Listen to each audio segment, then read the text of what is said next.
Mr. DJ. Hey, check this out. We got a great show coming your way.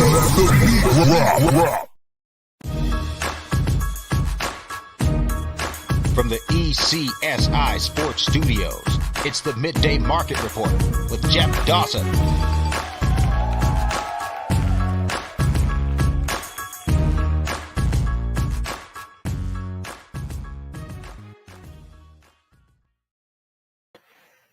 Good afternoon, sports fans from all around the globe. I am your host, Jeff Dawson, East Coast Sports Investors.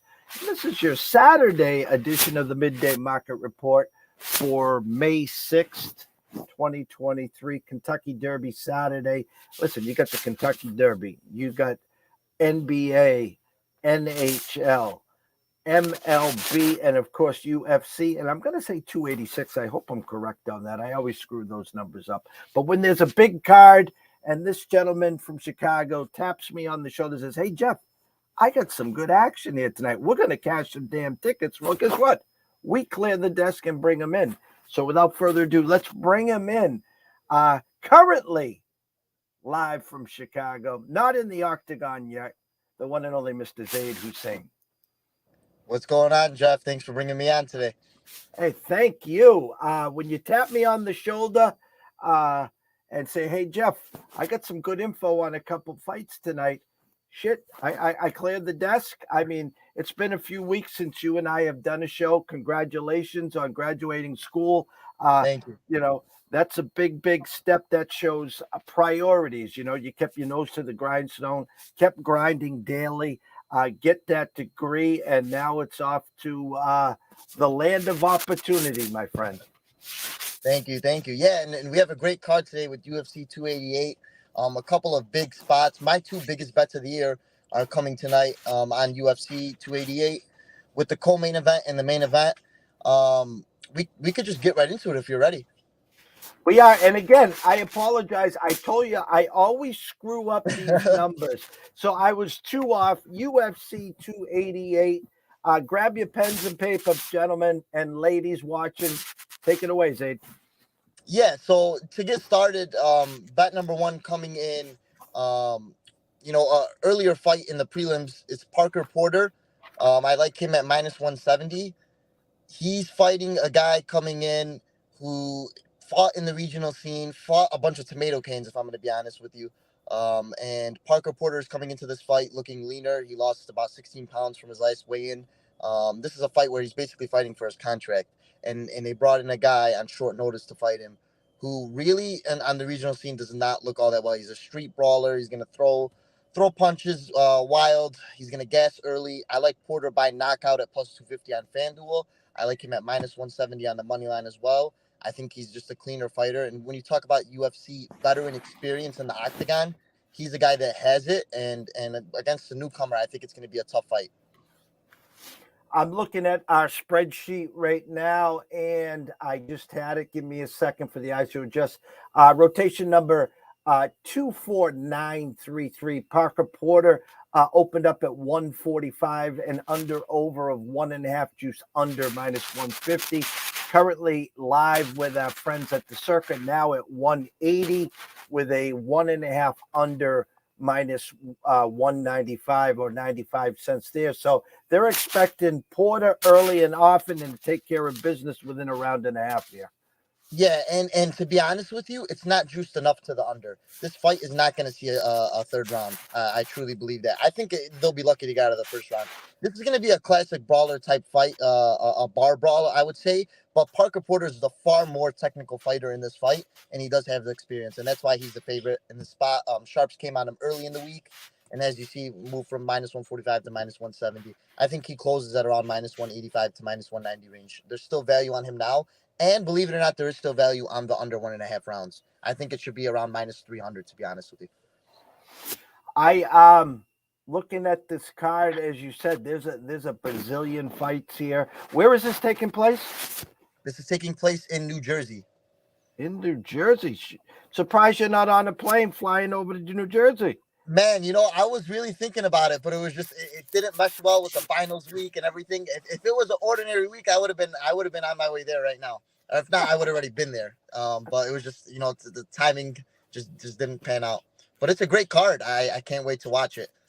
And we have Chicago's own Bilal Muhammad fighting in the co-main event.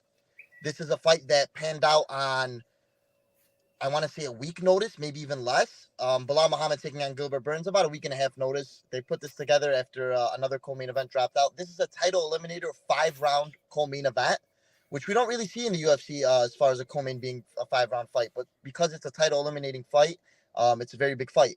Gilbert Burns opened up at minus 180, which I think is about accurate. I would open him up at around minus 200. Right now, he's sitting at minus 125 to minus 130 in most shops. We've seen a lot of money coming in on Bilal Muhammad, and I completely disagree with it. I think Gilbert Burns is a guy that is the toughest opponent Bilal Muhammad's ever faced in the Octagon.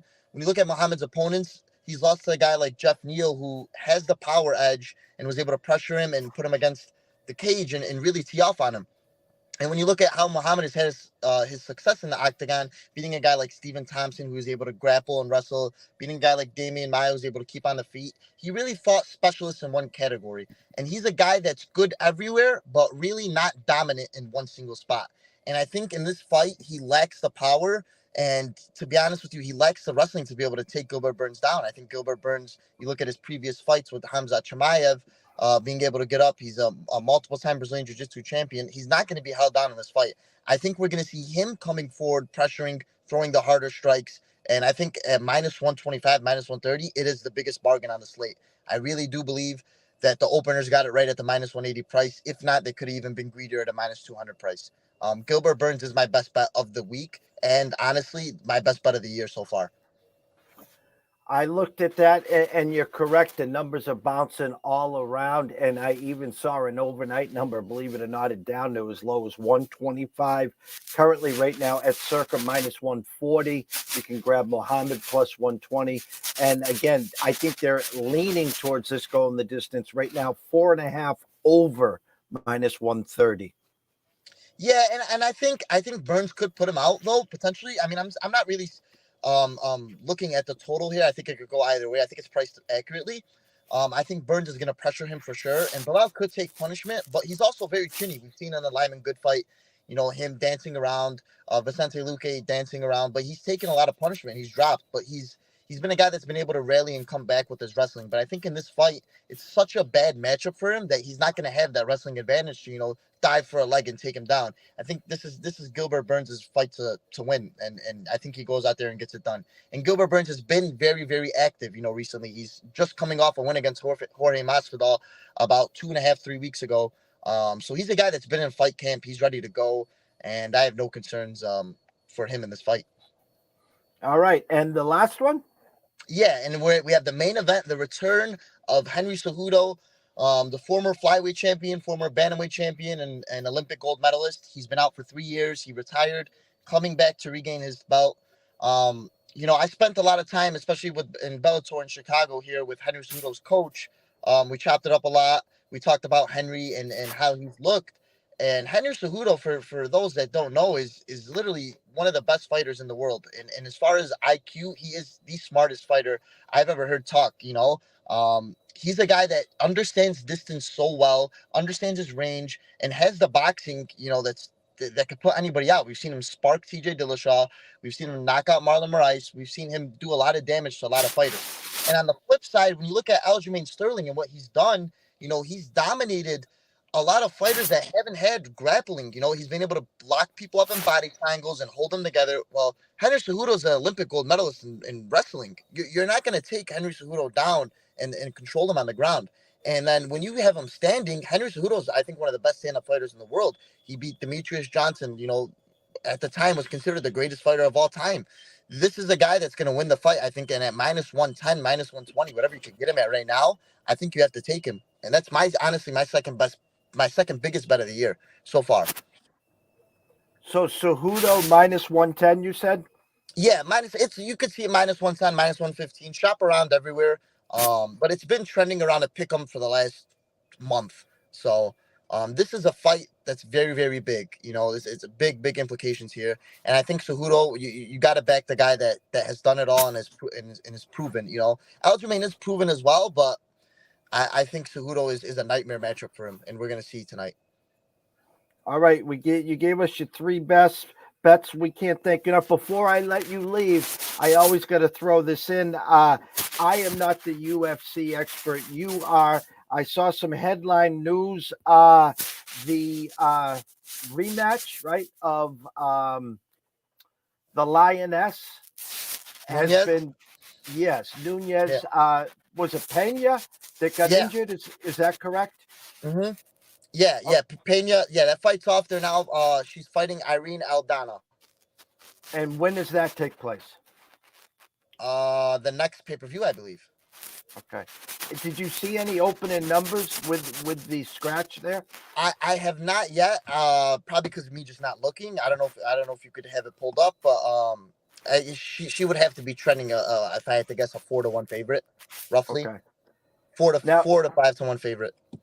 so this is just Amanda's been training. They're going to move someone in to keep it, and then they're going to hope to play that Pena fight maybe later this summer. Is that correct? Yeah, definitely. I think Irene's a tough fighter. It's not like it's a huge walk in the park, but I think Amanda's just so much better than all these ladies right now, and it's going to take a long time for someone to get to that level. I think she opens up maybe even minus 600. Who knows? I mean, with these type of fights, you don't know where they open it. But overall, I think this is a fight that Amanda should be able to dominate. It's a short notice fight for her opponent. She's been training, for the last couple months. I think this is a spot she shines in.